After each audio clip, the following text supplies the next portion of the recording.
Víctor, cámara 10, fotos y videos. Y les presentamos este compromiso entre el Tornao, prietito de la Cuara Guarumo, montando los lomos del Guarumito, va recibiendo un partido de blanco contra el Chiquilín.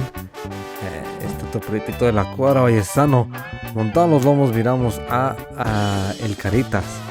Así que suerte para los dos partidos, 300 yardas, aquí están las trampas y así arrancaron. Digamos que brinca fuerte adelantito el Tornao, rápidamente agarrando delantera.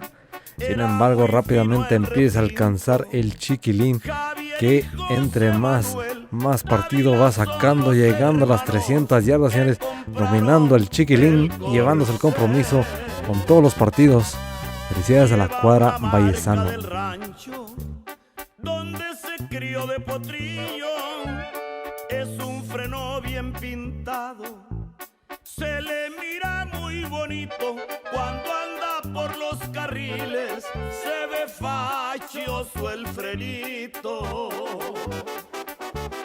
En Escalón, California, fue a correr con un caballo, el príncipe era su nombre, y a todos había ganado en San José y en Stockton, en Modesto y otros lados.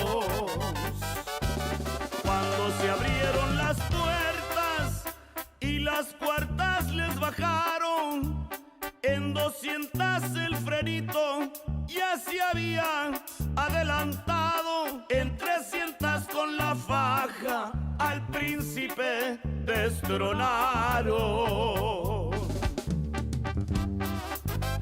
Ahí le va mi compa Javier y para todos sus hermanos.